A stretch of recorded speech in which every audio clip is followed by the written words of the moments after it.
To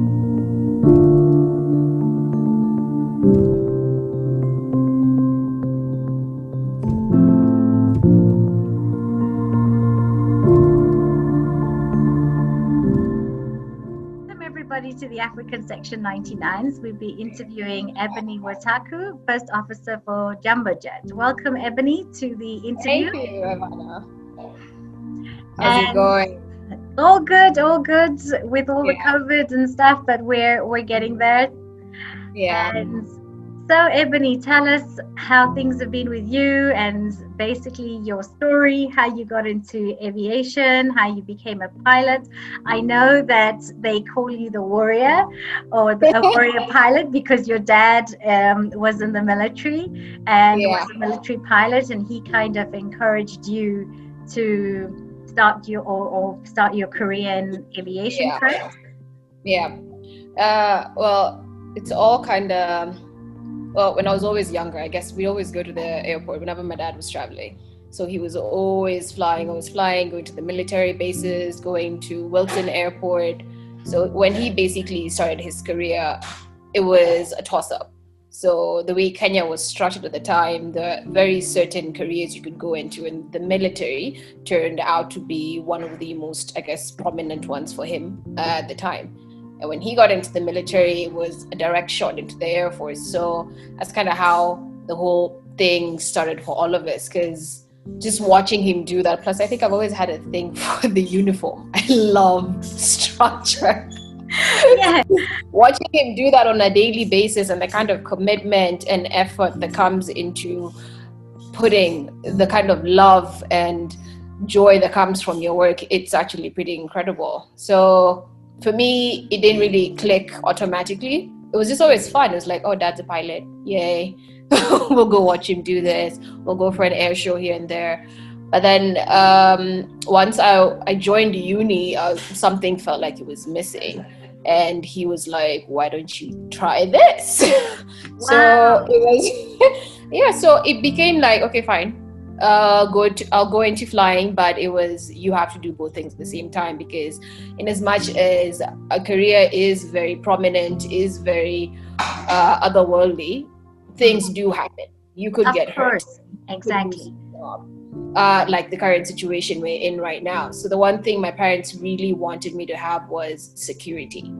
And I'm really happy that he did that. First of all, I'm really, kudos to your dad, and really happy that your dad encouraged you to go into flying, because a lot of parents, don't. They get worried that their girl's going into flying and, try to, not let them go and dissuade them into an aviation career.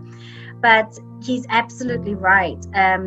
Very few pilots have actually had a second career or actually had another career to fall back on. Many of them went through life just only doing and concentrating on aviation and flying. And you can lose your medical anytime, or anything can happen, any unforeseen circumstances like the current situation. And it's always good to have a backup. So that's fantastic. Did you, when you were younger, did you go with your dad to work? Did you ever go with him in the Air Force in any of the exciting airplanes? I think it was mostly, dad's coming back. So my mom would take us to the airport, and you dress in your Sunday best, like this really ugly dress, and stand outside the big aircraft, and you're like, okay, cool. This is cool. I'm hungry. Let's go. That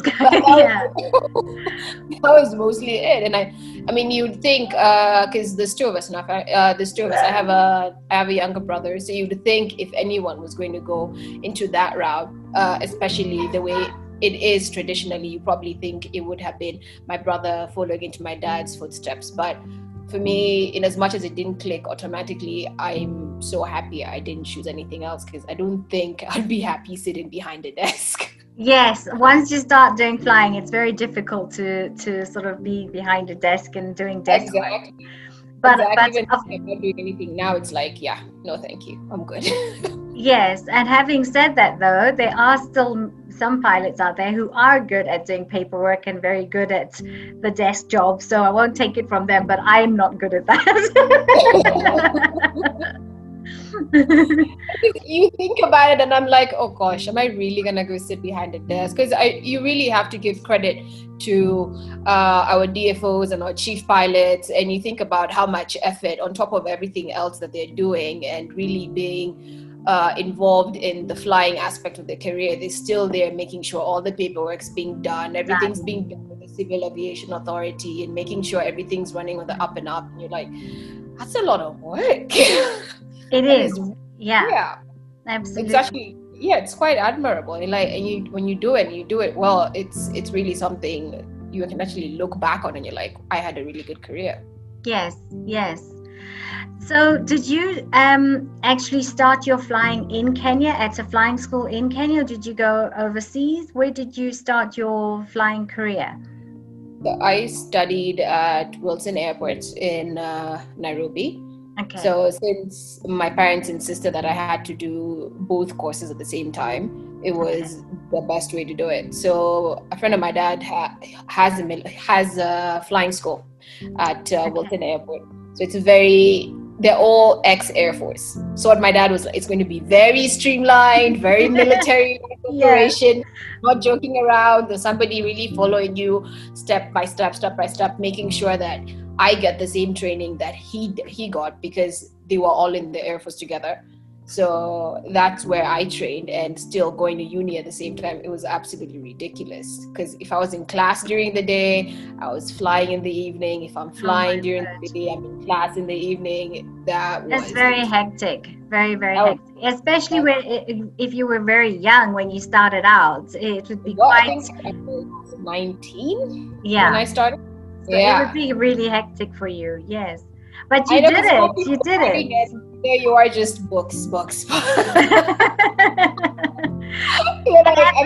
missed on my 20s, but it's okay. It's fine. And when you started out, were you one of the few females in your class? Were there a lot of other females learning to fly in Kenya at the time? Well, I'd say in our particular school, there was just the two of us at the time. But I guess as time went on, you'd find like the numbers would grow. So we'd have more and more female pilots. And also, since Wilson has quite a number of flying schools, you'd have other female pilots in those flying schools as well. And also having others already established in their careers, like in Kenya Airways and Air Kenya. So it's quite incredible to watch. Wow. I think Kenya is one of the very few African countries that does have a lot of female pilots, which is fantastic to see. And I've been putting a survey together of how many females are represented airlines across Africa, and they sort of like in the lead with Nigeria. So it's really good that there are lots of, female pilots, and there's a lot of female pilots in the airlines as well represented. Kenya Airways, Jambojet, so that's fantastic. What challenges did you face when you went to flying school? Did you face any challenges or issues when you were learning to fly? I'd say mostly a time constraint because of doing two things at the same time. That would probably have been my biggest challenge. And of course, since you're doing two things, concentrating really on one thing when you have to do it, and then concentrating on another thing, it's actually quite an intense process. Other than that, I really think luckily I had a smooth training route, because my parents were very encouraging, and at the same time you also have to appreciate that they were able to provide me with the finances to pursue what I wanted in two aspects, and it's actually quite a lot, so it's something you really appreciate.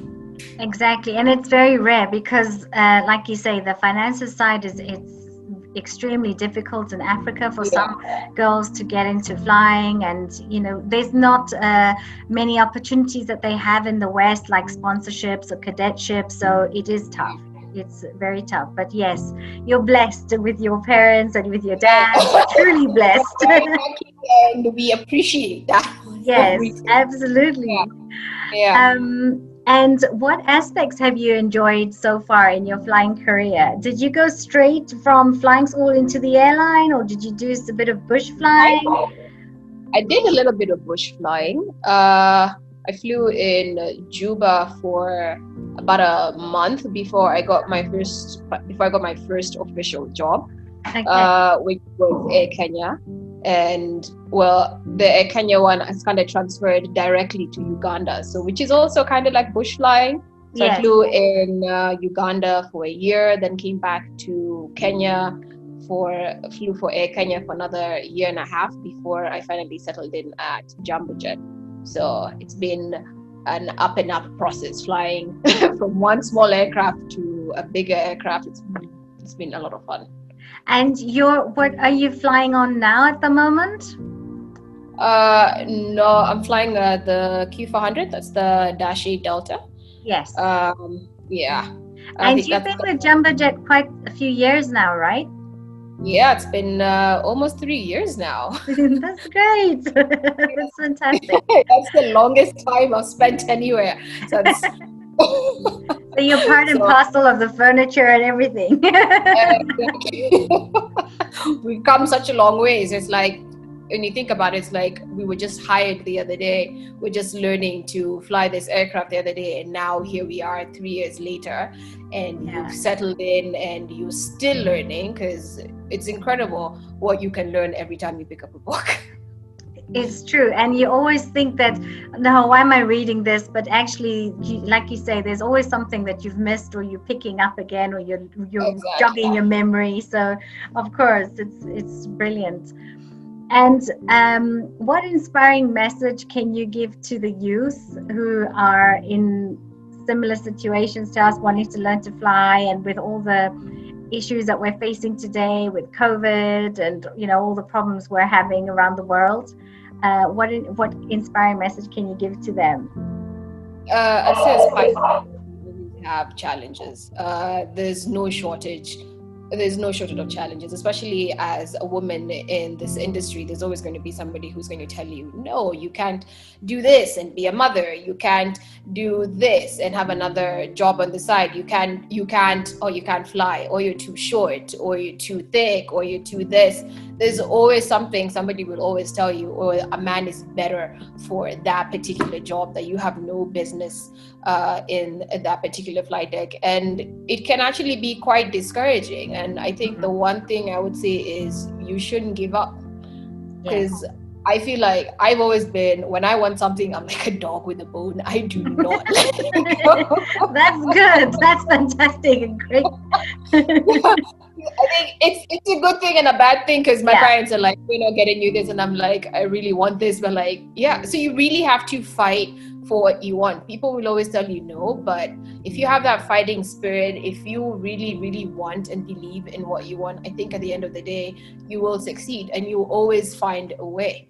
Even in this environment, challenges will always be there. COVID is, well, I guess it's an extraneous situation that we're in, but at the end of the day, it's something that will go away as well. But what you want, if you still want what you want, then that shouldn't change. You should still keep fighting for it, which I guess should really be the fundamental that should build you up as a pilot.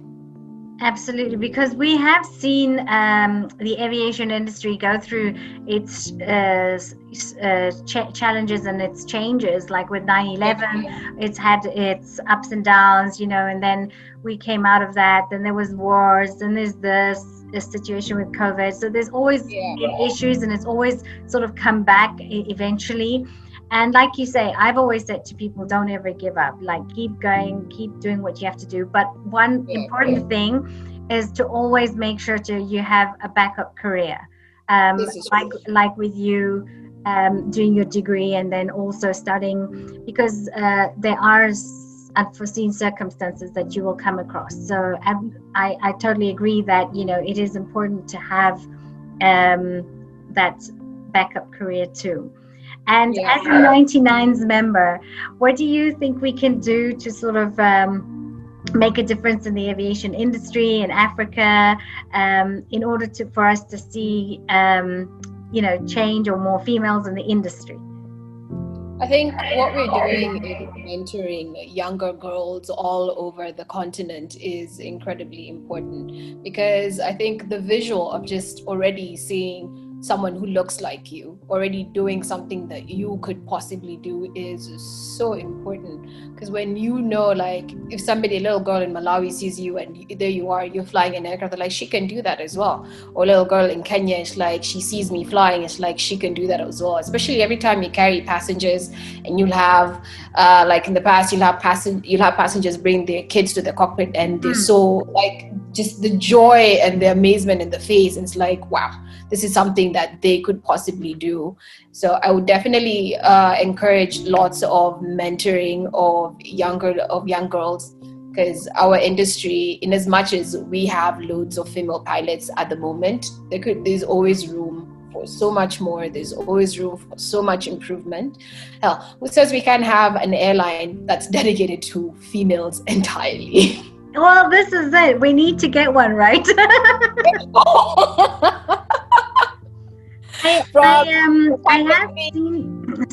I have seen quite a few of the female pilots in Kenya and other countries doing mentorship, and we are trying to do the grassroots as well with the youth. Sowing the seed at a young age is important. Do you still allow, or does your airline allow the kids to come to the cockpit, or not anymore? At the moment, we don't really allow unauthorized personnel into the cockpit, because I guess with COVID, we basically had to adjust with the current situation. Yeah, with COVID. You find, like, the only people who are allowed in the cockpit are the ones who absolutely have to be in there. So, yeah. So it's a bit... But prior to that, did they allow passengers or kids to come up, or do you like have special days the airline does or provides for the youth to come and see what goes on in the background and in the scenarios where, you know, like field trips or school trips? Do they organize things like that? I think Kenya Airways has done quite a number. In fact, I think every year they do usually have an event. This is not to say that we can't have more events to encourage younger girls to get into the industry. Yes, so yes. Quite a few. Because we are so underrepresented in Africa. When I was doing my survey, I'm still sort of gathering airlines together and countries. But when you look at the whole, as Africa on the whole, we're very underrepresented still. And I think there's still a lot more that needs to be done. And even airlines need to take more responsibility on that in terms of encouraging the youth. And the irony is, only last year, ICAO and airlines were saying there was going to be a shortage of pilots. And now it's like the market is totally flooded with all these experienced captains and pilots and pilots. The competition is now real, especially if you had no experience and here's somebody else who has loads of experience. Exactly. Competition now, it's quite thick. Yeah. So, but I still believe that at some point they will still need more pilots to come on board, and we will be facing the situation that we were facing last year again at some point. So it is important to encourage more females to join and more youth to join into the aviation sector. But thank you so much for your time and for your doing this interview with us today and just being here with us. So thank you. Thank you, Ivana.